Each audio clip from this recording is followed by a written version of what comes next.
do? It's your boy A3B, and it's here. It's here. Don't worry about this. I don't know what's happening. Hold on. We're back. It's here. Richard's Tale, exactly where we left off 2 weeks ago for you guys. 4 seconds ago for me. Yeah, let's get into Richard's Tale. The lyrics aren't like available anywhere right now, so I'm actually I have them looked up in Ren's comment section. I should have looked there to begin with. I'm excited to get to break down who in the hell is Richard. Let's go. We know a bit about Richard. Okay.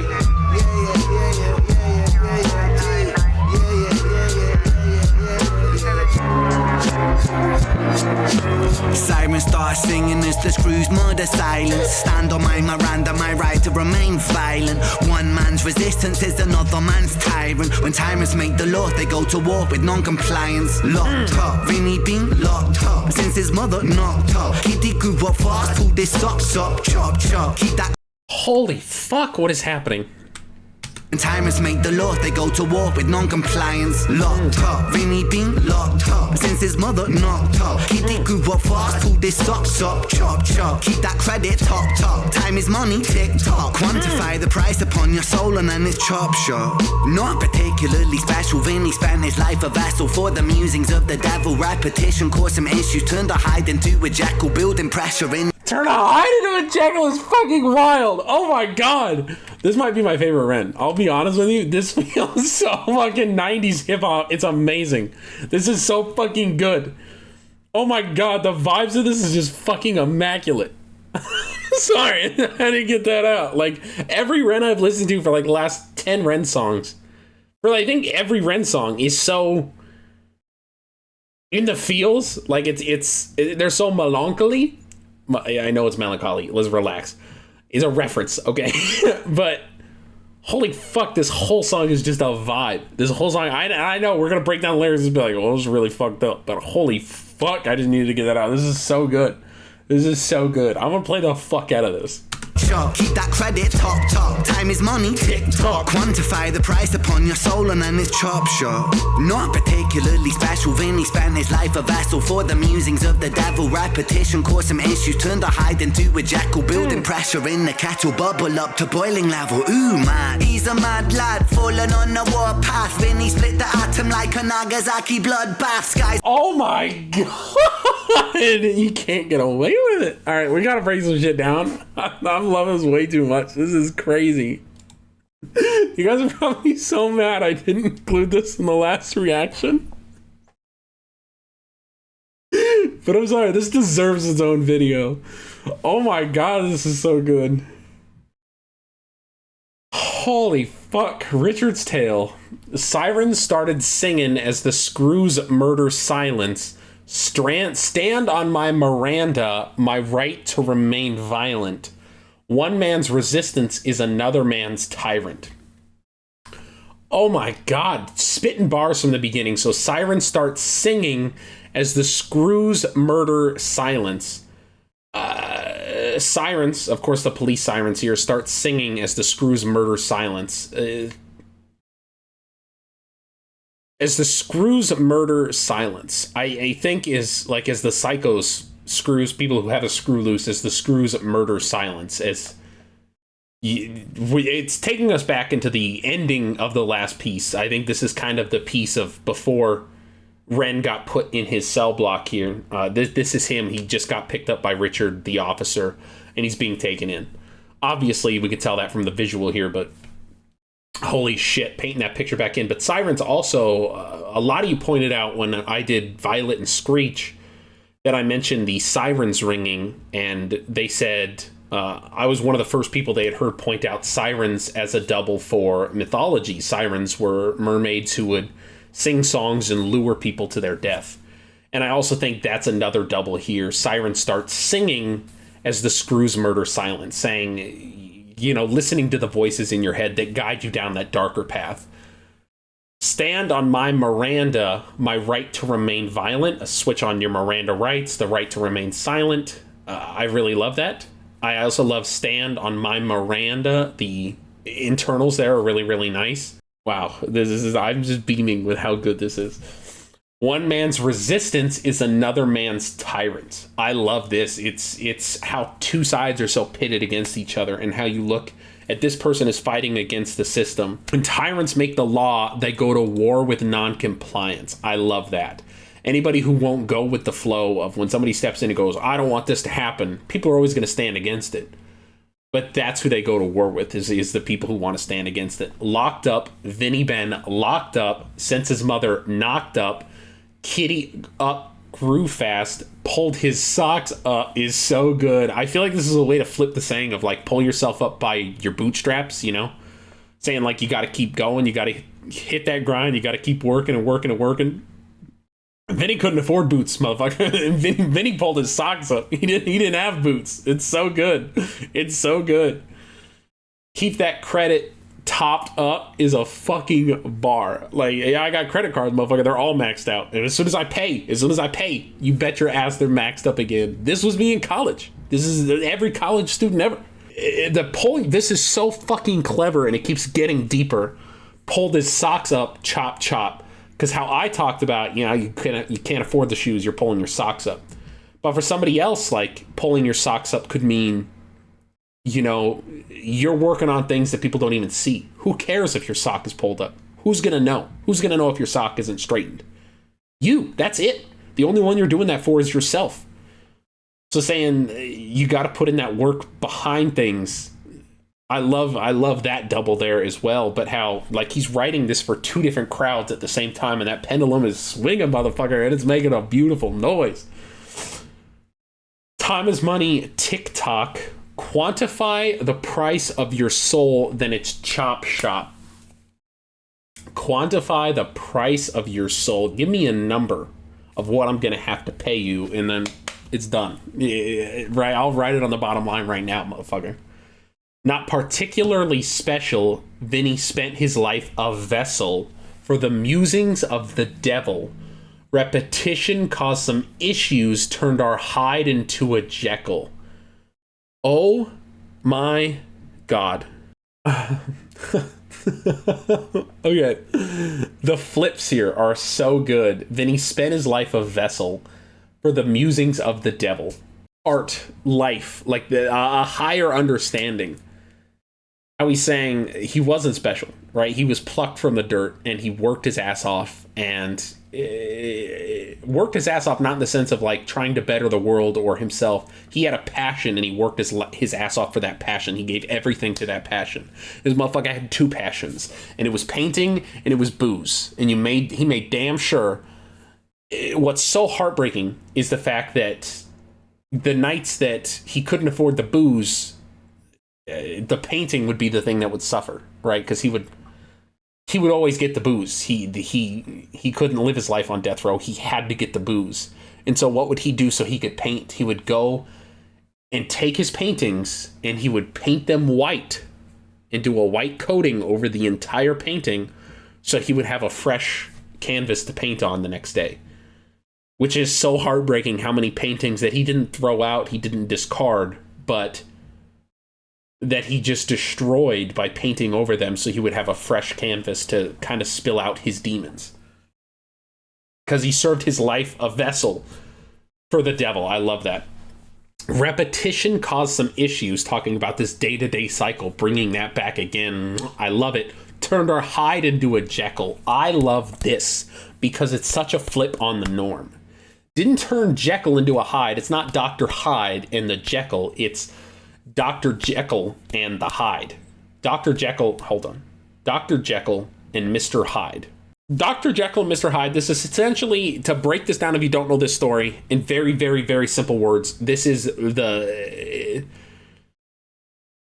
20th century version of the Incredible Hulk, right? You had the brilliant scientist, the doctor. You had the doctor, Dr. Jekyll, who was a respected man, and he would turn into this monster who was Mr. Hyde.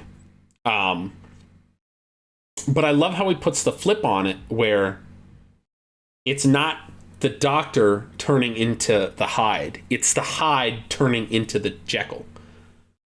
which is what I absolutely love, because he's saying he was supposed to be the monster. He was supposed to be this being, this vessel of destruction, and instead he let repetition consume him, and he just became this little thing when he could have been so much more. And I absolutely love that visualization. Fucking paint it on my chest, motherfucker. That's so good. Building pressure in the kettle, boiling up to the boiling level.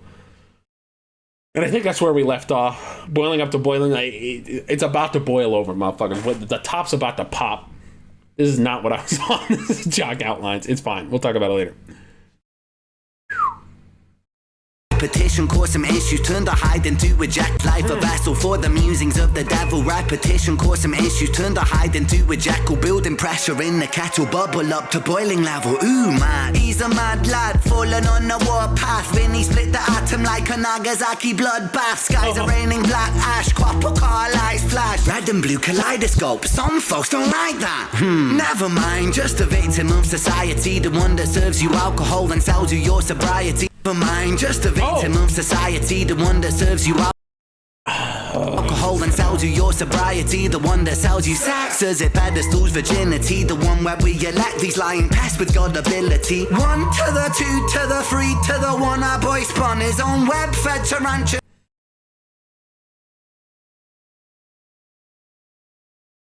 Sex as it pedestals, the one that serves you alcohol and sells you your sobriety, the one that holy fuck. Tells you sex as it pedestals virginity, the one where holy fuck. And how he's we're gonna talk about the pendulum thing. We elect these lying pests with God ability. 1 to the 2 to the 3 to the 1, our boy spun his own web-fed tarantulas come like 9 to the 9 to the 9 for his crimes, timelines into step. Richard's fate was designed. Oh my god, okay. Touching on some shit. I want to touch upon what he just said. It took a minute. Sometimes I hear the lyric and I just gotta kind of let it process for a second, and that's what happened there. I was like, did I just hear what I thought I heard? Does this mean what I think it means? And I think the answer is yes, but I can't wait to read the words on the paper here. Mad, he's a mad lad, fallen on a warpath. Vinny split the atom like a Nagasaki bloodbath. Split the atom is the atom bomb. That's how the atom bomb works. You're splitting an atom, the explosion happens. Nagasaki was the atom bomb, right? Insane reference here, really crazy. Skies are raining black ash, copper car light flash, red and blue kaleidoscope. Some folks don't like that. Copper car light flash. You're talking about the cop's car and the red lights, the sirens flashing above. Describing the cop car as a red and blue kaleidoscope, I like. That's great visualization there.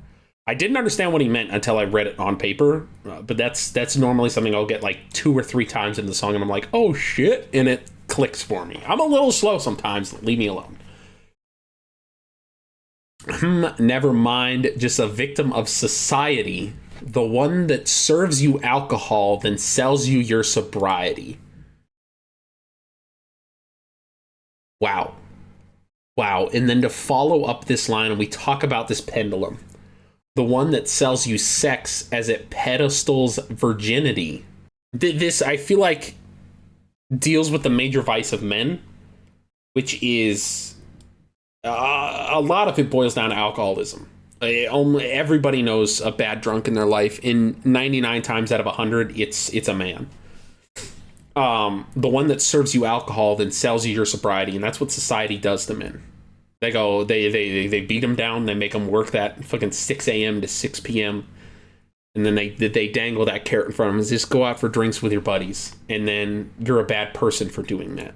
And so now you got to repent. Now you got to go to church. Now you got to forgive yourself for it. Now you got to go into these systems and do these programs and do all of this stuff because you're a bad person. That's that, right? We talked about that. For women, he hits on a different point here, and I feel like he did this on purpose, because for men, this next line isn't an issue at all. It's nothing we have to think about. And the only reason this popped out is because I did one of my favorite artist of all time, you can roll your eyes all you want, is Taylor Swift. Absolutely love Taylor Swift. She was one of the first ones. Taylor Swift and Eminem, ironically, two of my favorite artists of all time. And what got me into wanting to do a music reaction channel was me just by myself, not for anybody, not for a channel or anything. I would just break down their lyrics because they would write on such a deeper level than most artists do. But she had a line, I think it was from her Lover album. She had a song called The Man.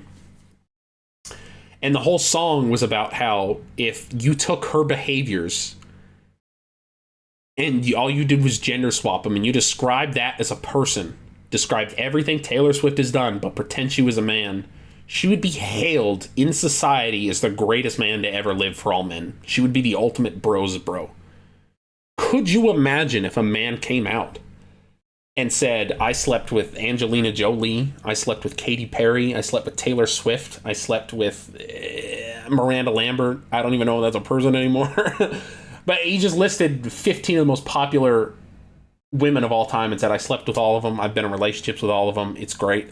He would be hailed as a god by 90% of men. Oh my god, absolutely incredible. Praise him, praise him, praise him.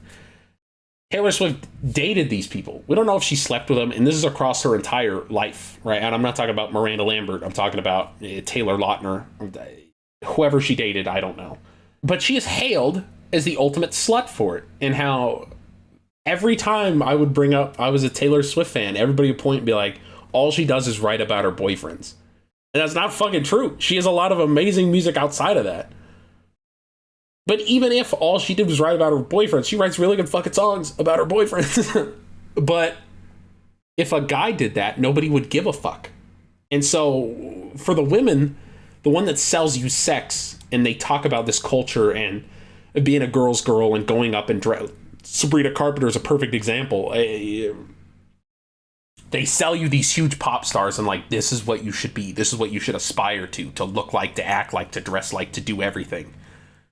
And then you get shamed for it. They sell you, this is what you should be. And when you start acting like that, then they look at you and go, why the fuck would you act like that? You should be ashamed. You're not a virgin? What the fuck is wrong with you? Absolutely fucked. Absolutely fucked. The one where we elect these lying pests with gullibility.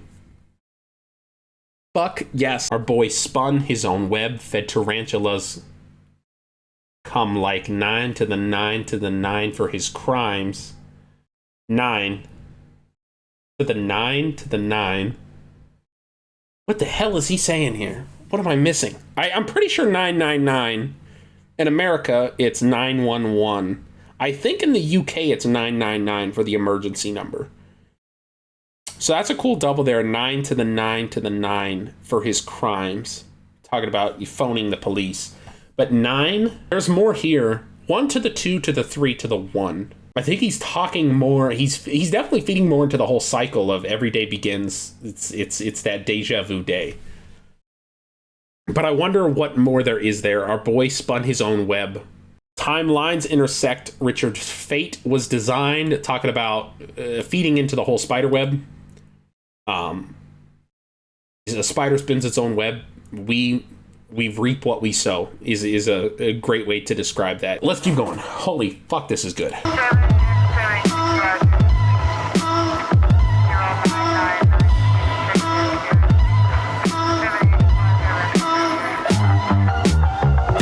Just set the scene, it's 2019. Richard and a boy named Screech. The hands of fate, they touch and reach. Siblings buried, blood it bleeds. Etched in Richard's memories. Force a model, troubled sleep. Takes a time of absent leave. Hitting the bottle to soften the blow in the walls of yourself, and there's nowhere to go.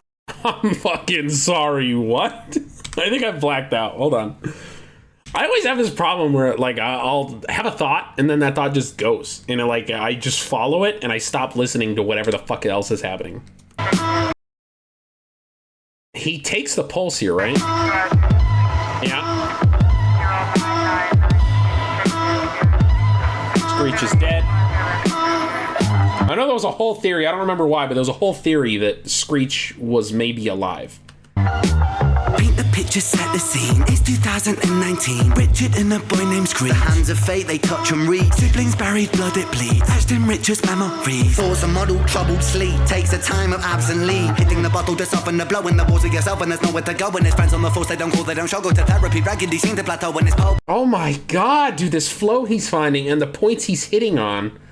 Hitting the bottle, you go to therapy, none of your friends are reaching out, you're in this by yourself at this point. Blowing the walls of yourself and there's nowhere to go. When it's friends on the force, they don't call, they don't show. Go to therapy, raggedy, seem to plateau. When it's popo went loco and woe so low that his mojo no more, no rebound, no yo-yo. And so the time it moves slow-mo, you see the case was never closed. Cause oh my fucking vocals here are insane.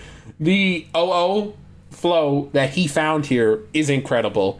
The slow-mo that he did at the end was fucking peak. The mixing on this has been next level. This might be it. This might be my favorite. Ren. This is crazy. Mojo no more, no rebound, no yo-yo. And so the time it moves slow-mo, you see the case was never closed. Cause the motive was confusing. Orphan killed his sister, but his sister was removed when the mother died in childbirth. But dying womb life brings the cycle of samsara. Always was quite amusing. Brother killed his sister, but the records seem to show the brother never met his sister, didn't even know. So the tragedy was a catastrophe, a fate fucked up. Richard's losing sleep while his whole family's talked up.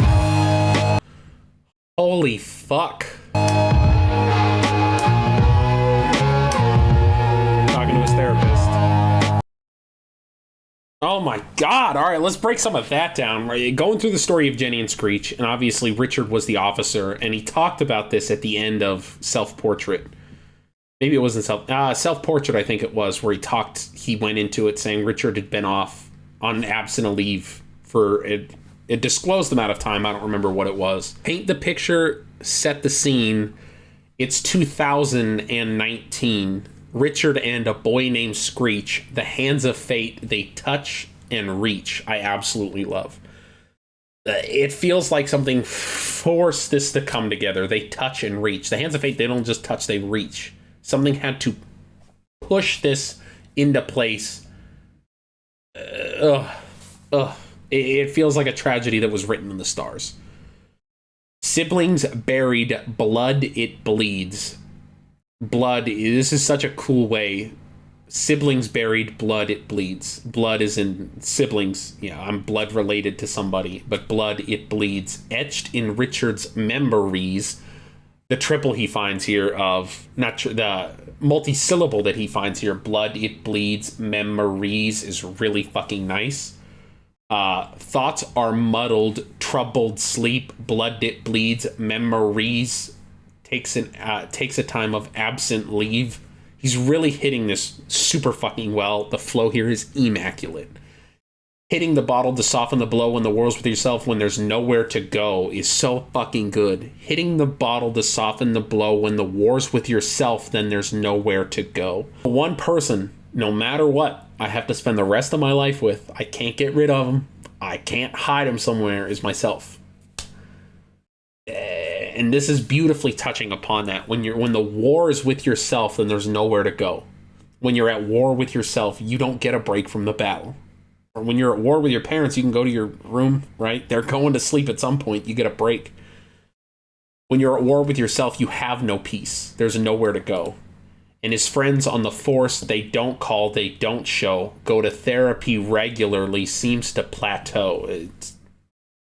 It helped a little bit at the beginning, but it plateaus. It cuts off. It doesn't get better. It just stays the same. Holy hell. His friends on the force, they don't call, they don't show. Go to therapy regularly, seems to plateau. This popo went loco, in woe, so low that his mojo no mo. No rebound, no yo-yo, and so the time it moves slow-mo. This popo went loco. The cop went crazy in woe, in sadness. Like he's losing his mind in despair.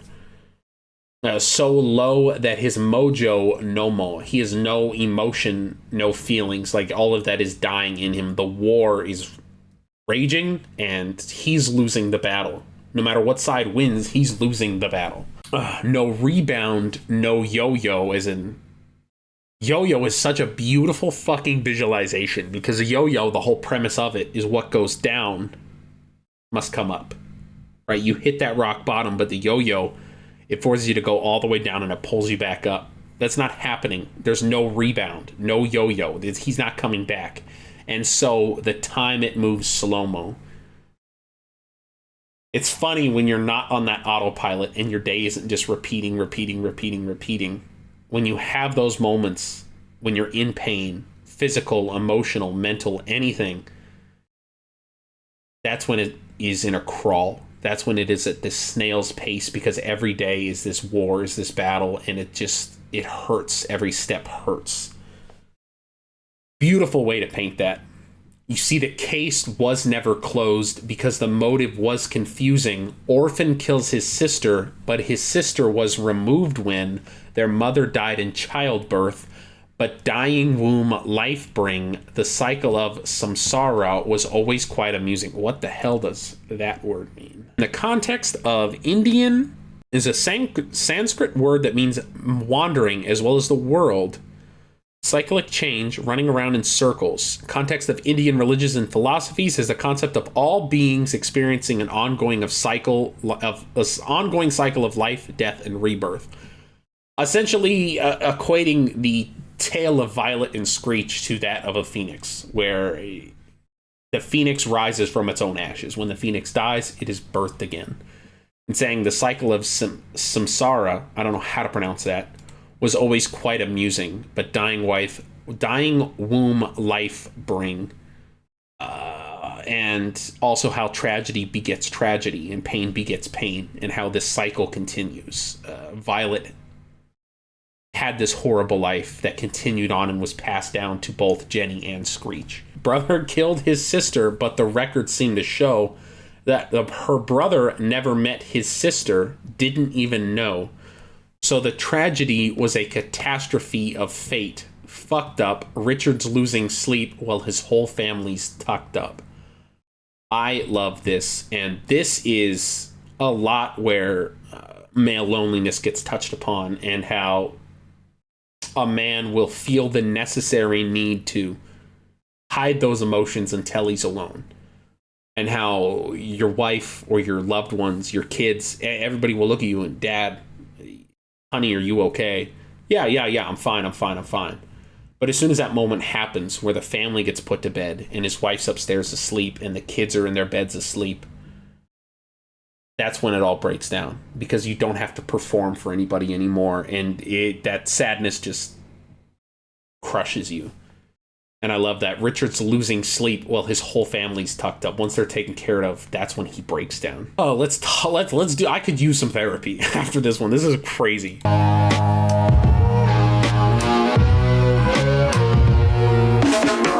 The 5 stages of grief is a common psychological model, often used to provide reassurance to all those stricken by loss. For loss comes with a cost, like frostbite, shockingly cold, paving the road to decomposure, decomposing your soul. Oh my god, so we're going through the 5 stages of grief, which is fucking crazy. Frost like frostbite, shockingly cold, paving the road to decomposure, decomposing your soul. 1. Denial, pretending for a while, reality retired, but everything is changing. Richie lost the will to smile, how to reconcile when murdering a child. The 2nd stage is anger, feel it bubbling the bile. Anger down the man that served the hand that wrote the plan. If God is will that's good and grand, then damn we are. We all are damn forsaken by creation. Revelations Richard cannot. We all are saken by... We're gonna touch up on some stuff. My therapist has a lot to answer for this week, let me tell you. That's good and grand, then damn we are. We all are damn forsaken by creation. Revelations Richard cannot stand. The 3rd stage is bargaining, begging God for second chance. Lord, I know it is a reach, but I'm begging on my knees. Resurrect the boy James, resurrect the boy Screech. I'll devote my life to thee, I will live a life of peace. Stage 4 is depression, that's a lesson taught in grief. Depression, demonic like possession, that feeds upon this spark for life. No water is refreshing, no sunlight brings him warmth, no sleep will ever bring resting. His guilt and doubt are oh so loud, the silence sounds so deafening. Depression, the numbing of expression, the negative obsession, ruminating in oppression. Stressing is a lesson when your mind begins reflecting. That's stage number 5. 5 is acceptance. Holy fuck, what a breakdown of the 5 stages of grief. Now, I know the 5 stages of grief really, really fucking well. I had a acting instructor when I was in college named Michael, who he adored the 5 stages of grief and had us memorize them and go through them and work through them for scenes, because it was always important to think almost everybody goes through the 5 stages of grief. You think a play is written about intense moments, right? Let's take Romeo and Juliet. Everybody knows the story, right? We start off and there's a death on both sides of the family. Mercutio, and I don't remember Romeo's bitch ass little, not calling Romeo, what Juliet's, who stabs Mercutio? Maybe I don't know the story of Romeo and Juliet anymore. Anyways, there's a death on both sides. Romeo gets banished. That's the base of the story. And so you have Juliet going through this 5 stages of grief. You have Romeo going through the 5 stages of grief. You have Benvolio, Romeo's best friend and cousin, I think, going through the 5 stages of grief. Mercutio's dead. So's the other guy. But almost everybody in the story in every play, almost every play ever written, is a play about grief. There's some plays about happiness, but people are still going through grief. This was always something I had to deal with as an actor, to think about what stage is my character in while I'm performing this scene. The 5 stages of grief is a common physiological model often used to provide reassurance to all those strucken by loss. For loss comes with a cost like frostbite, shockingly cold, paving the road to decomposure, decomposing your soul. Loss comes with a cost like frostbite. I love this visual here, because frostbite, it damages you, it scars you, it takes a piece of you, and so does loss. Loss is the psychological version of frostbite. It scars you, and it will take a piece of you, and you will never get that piece back. It will never be like how it was before. But you learn to live with that, or you don't. And it's sad when you don't. Shockingly cold, paving the road to decomposure, decomposing your soul. Let's break it down.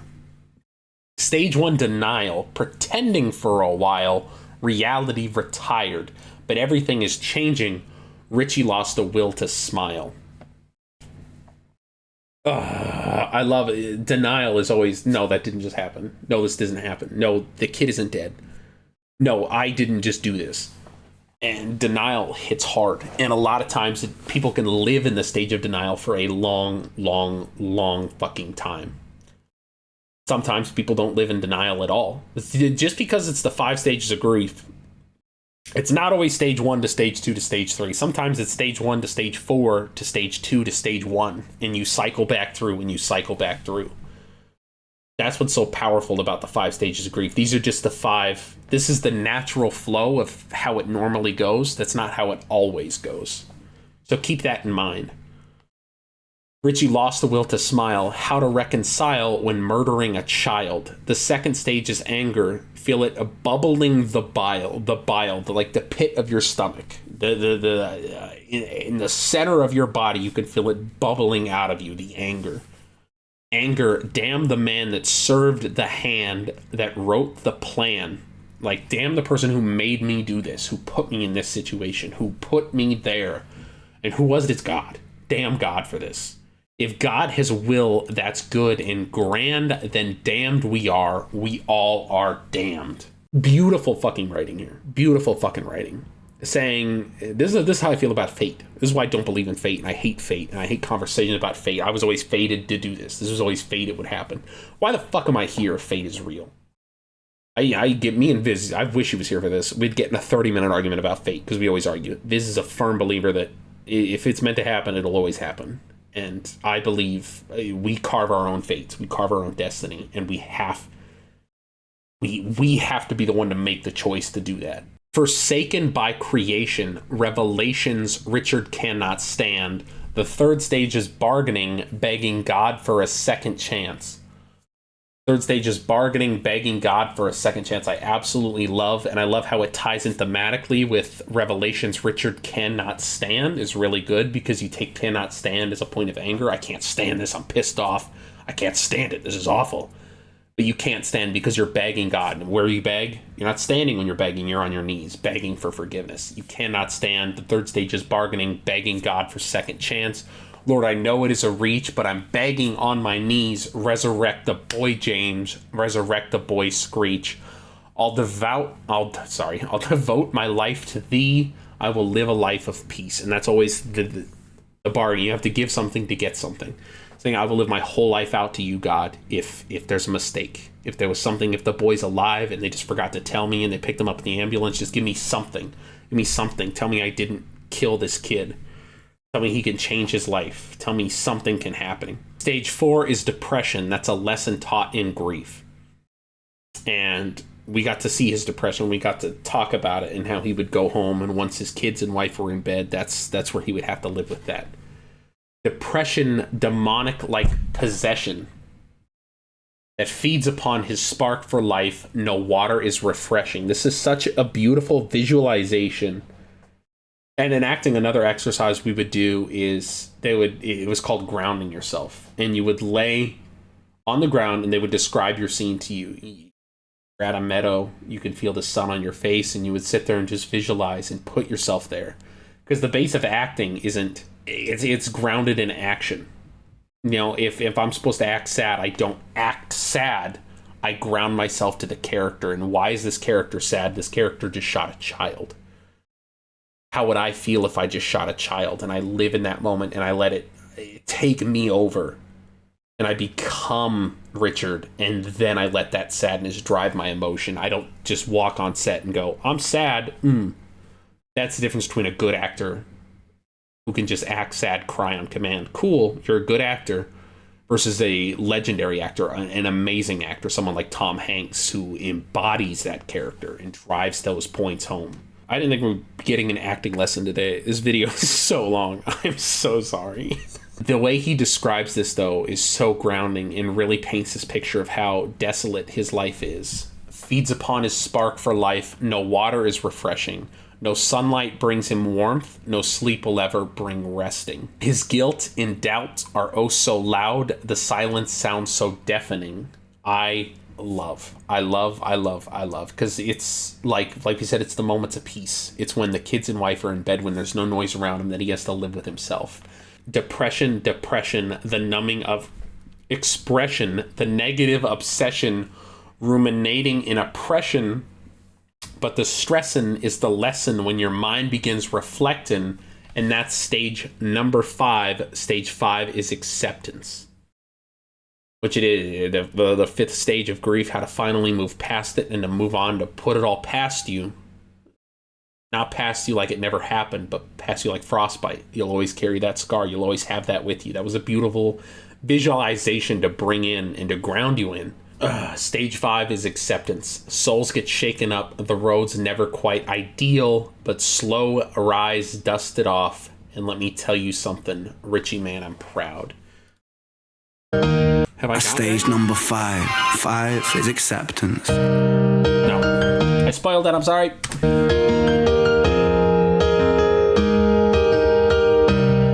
It's got me emotional. I don't know why. Holy fuck. Souls get shaken up. The road's never quite ideal, but slow rise, dust it off. And let me tell you something, Richie, man, I'm proud. Cause you pulled a stitch from the seam, the wound was open weeping. Felt like a regression, but that flesh was set for healing. You wrestled imperfections, misdirections, what with demons. Most demons are a fallen angel, truth has double meanings. Most demons are a fallen angel. Oh. This connects to trauma, trauma turns to lessons. The biggest curse you'll ever face could be your greatest blessing. Remember, in the darkest times, no need for second guessing. No path is ever linear, a stumble leads to stepping. You're a soldier. Holy fuck, dude, I'm just... This is why I need Viz. I'm gonna cry on the channel.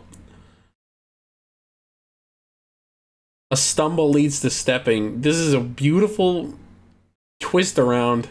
Second guessing, no path is ever linear, a stumble leads to stepping. You're a soldier, a scholar of life's sorrow, and day follows day. There will always be tomorrow when it gets colder. Whatever, it's only weather. Rain feeds the crops, let them grow, think clever. I'm so fucking proud of you, Richie, my boy. I know you're itchy, my boy, to get to work and deploy. Serve and protect my don, in for the right reason. I know you think you've done wrong, but look at who you become.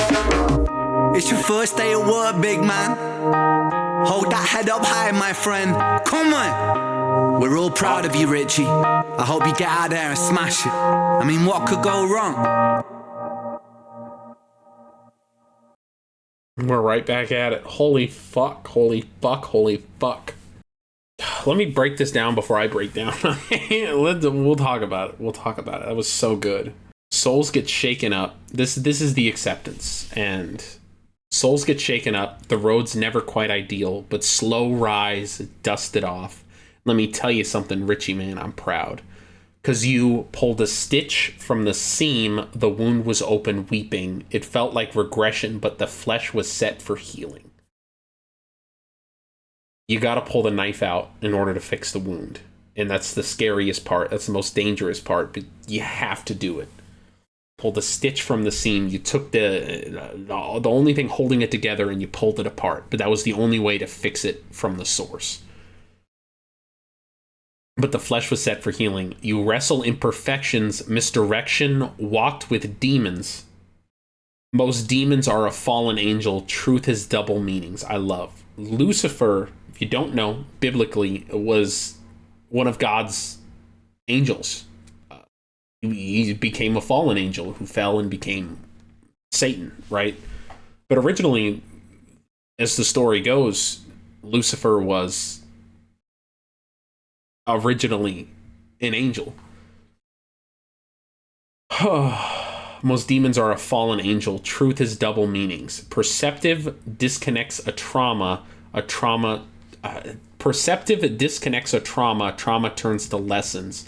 The biggest curse you'll ever face could be your greatest blessing. I don't know if it's an actual quote or if it's literally just Morgan Freeman's speech from fucking Evan Almighty or Bruce Almighty, whatever movie. If someone prays for patience, you think God gives them patience?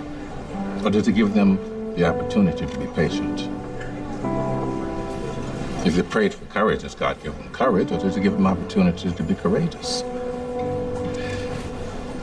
If someone prayed for the family to be closer, do you think God zaps them with warm, fuzzy feelings? Or does he give them opportunities to love each other? Well, I gotta run. A lot of people to serve. Enjoy. But it's a really emotional moment in the movie, and then he gives her chicken strips, and it's just awesome, okay? It's a great... I still haven't seen the movie. I've only seen that clip of the movie, but it makes me want to watch the whole movie. And I love chicken strips. I'm sorry, vegan teacher, if you ever watch this. Sorry. It really sucks, and I've talked about this a lot with Ren's fan base and the Renegades. It almost breaks my heart when I see all in my comment section, because for you to be touched so deeply by his music means you've had a fucked up life at some point, and maybe your life's perfect now, but it wasn't always. And to the people in my comments who leave these paragraphs about this is my story, I want you to read every single comment. I read every single one. And the people who leave those paragraphs, it always touches my heart that you took the time to share your story.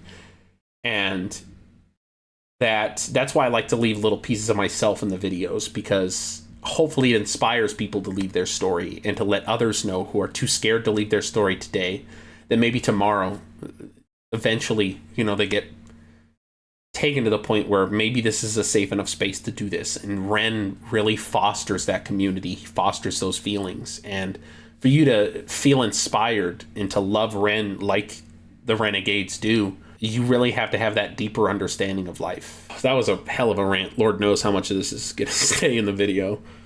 Man, remember in the darkest times, the biggest curse you'll ever face could be your greatest blessing. Remember in the darkest times, no need for second guessing. No path is ever linear. A stumble leads to stepping. You could tattoo it on my back and I'll live by those words. A stumble leads, you never know. And this is touching upon emotional depth that we just talked about. Some people have that emotional depth, some people don't. And this line, it can be broken down in a litany of different ways depending on your emotional understanding. And to some, they could look at it on the surface and just say, oh yeah, sometimes you just stumble into things and they end up working out. Or a stumble leads to stepping in the sense of when you're absolutely broken down and you have nothing left and you're at rock bottom and you are crawling. And that is all the energy you have. But that's how you build up. That's how you keep going. You keep fighting to carve your way forward, and eventually you get back to stepping. But it takes a stumble first. You're a scourger, a scholar of life's sorrow. I love this line. A scholar of life's sorrow. Like you know the 5 stages of grief. You've been through them. You write a fucking book about it. You're a scholar of it.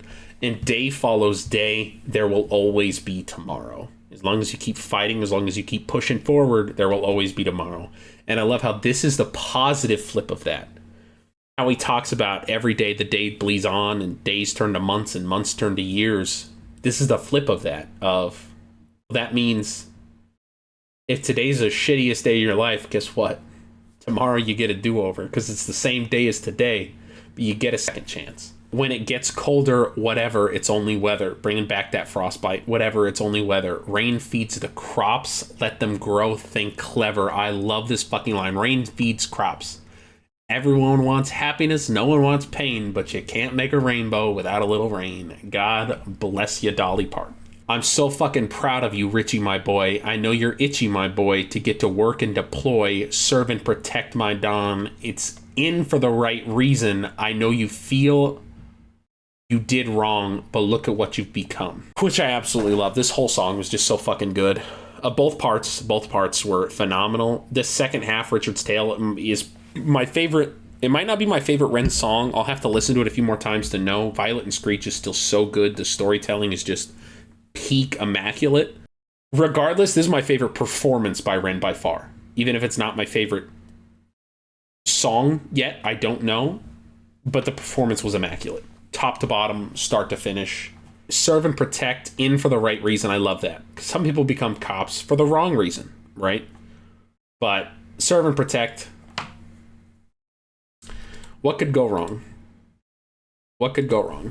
Come on! We're all proud of you, Richie. I hope you get out there and smash it. I mean, what could go wrong? And we know where this leads to. I don't know why his wife, like, straightening his hat and helping him out with his tie, it almost completely broke me. I don't know why. Just those little moments of support, and I'm already getting choked up again just looking at it. The strength he carries when she's around is fuck. Thank you guys for watching. This is definitely going to be 2 different videos. This is an hour by itself. That's crazy. And look forward to, in 2-3 weeks time, we'll have the next tale dropping on the channel, Starry Night, and hopefully, fingers crossed, I can get Viz. If I can't, sorry. I'm trying really hard. But I love you guys, and have a good one.